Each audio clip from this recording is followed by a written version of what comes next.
Thank you very much for the invitation of taking part in this conference, and I also use very much your attention or your time here at the conference. I've been asked by the organizers to throw in a few remarks that might be constituting a sort of food for thought for participants here at this conference. Actually, I've been kindly asked to throw in a few ideas, which brought me to the face-to-face with the fact that, in spite of all the differences, I do share something in common with Albert Einstein. He was at a social event, and he was actually hunted by someone trying to understand how he copes with so many brilliant ideas that he has. And somewhere at the end, Einstein, which was very much upset when he said, "Look here, mister, I don't have that problem. All my life I have only one idea." That's very much the same as me. Not there is any other resemblance with Einstein. But the idea is that my look into the area of international relations, and in this special case of us having very much near the borders of Romania, and influencing the processes, the political processes, and not only economic processes, social processes in Romania. My sole idea was, why on earth don't we say what we mean? Or why don't we actually put a name on what is going on that will be helpful for us to really try to come up with something to alleviate the problem. And I will start just briefly by mentioning that, for example, the idea of regional approaches to security is nothing more than an illusion, which was cultivated by diplomats for a very long time, very much after the First World War in Europe. And we thought, with the advent of the United Nations after the Second World War, that illusion was gone for good.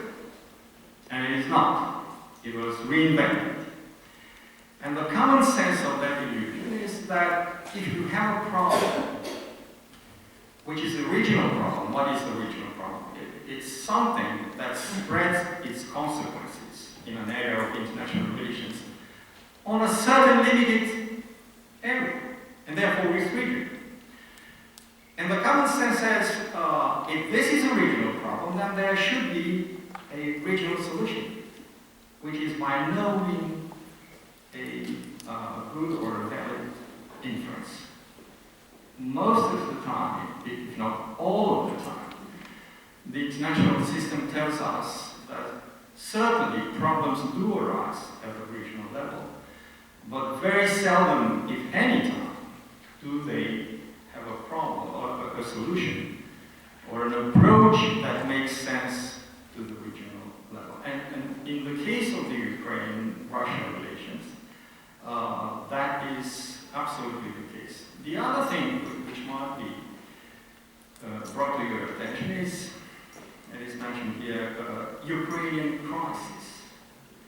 Well, if you ask me, and I just came yesterday from Mars, looking to what is going on here, I will say that this is a clear-cut case of interaction between two states, where one used its military power to impose on the other a certain amount of consequences, hoping that by that will reach some of its own objectives within the international arena. that's what is happening in the relations between Russia and Ukraine, if you ask me. There is no crisis.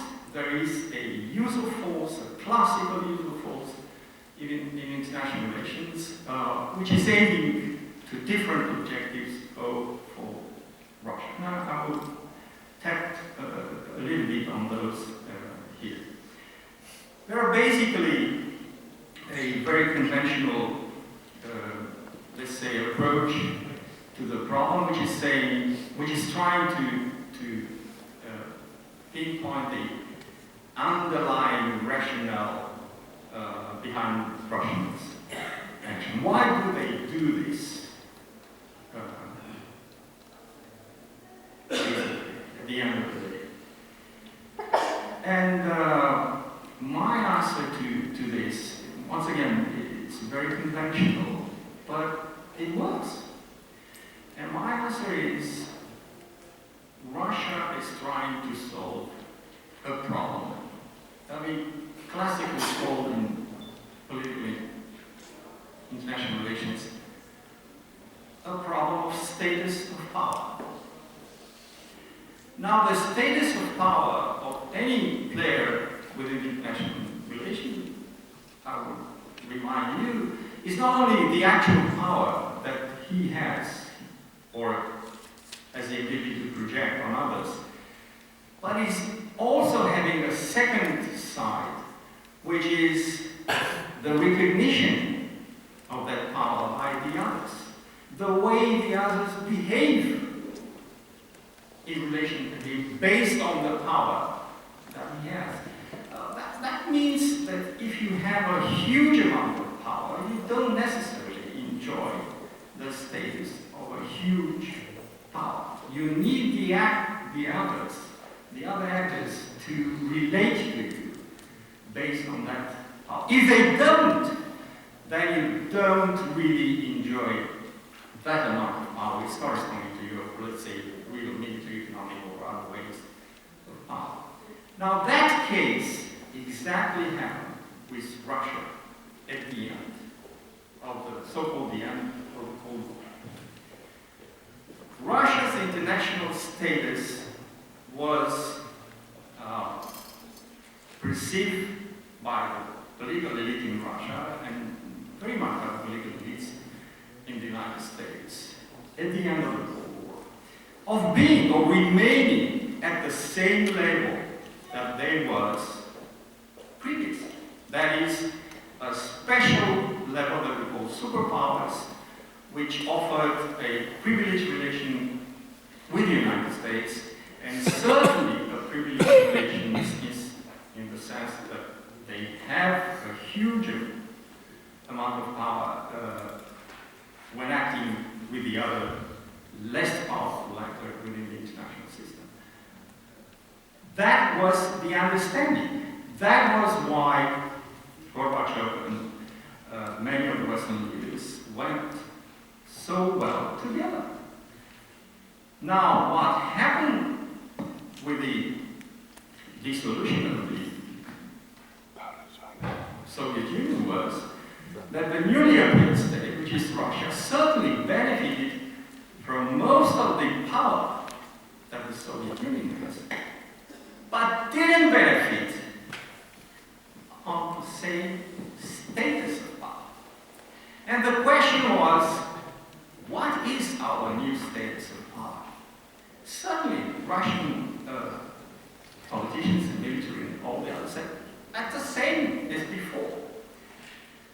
But more and more, people, political people from the West said, well, that isn't really not so. It might be that the new power status of Russia is a little bit less than before, and to tell you the truth, it is a regional power status. Wow, that started the whole problem. And it is not only this. As a secondary line of problems, very little discussed within the international debates, is the status of the Ukraine. And once again, at the beginning of the new era, post-Cold War era, it was an understanding between Russia and the United States that, formerly, at the beginning, Soviet United States, that Ukraine, the status, international power status of Ukraine will be perfectly defined if Ukraine will be a non-nuclear power signatory to the non-proliferation treaty. And that was war. The translation of that status in Russia was, okay, Ukraine is not a nuclear power, therefore it's a subordinate power to Russia. It's very much lower than us, and therefore it should behave like it. Where mostly the American interpretation of this was the status of Ukraine would be decided by the events following. And the following events they referred to were two. Ukraine becoming a European Union member, and Ukraine becoming a NATO member. Now, as you see, everything started from a common point, but the divergent perspective on events were very much growing from the very beginning. The result of it was that Russia felt, the political elites in Russia felt they have a huge historical duty to put things right, meaning to take Russia back to the status of superpower and to make everyone recognize this status, even if they don't like or they don't want to. And the second objective was to put Ukraine in a position that would be clearly subordinate to Russia's influence within the area, locally and regionally within Europe. Because the consequences of those actions brought in huge tensions and practically brought havoc to the European security and more generally to the international security. Everything went from bad to worse, meaning Russia going from one action to a more aggressive one, and then occupying parts of Ukraine territory, opening a huge gap in the eastern part of Ukraine. Now,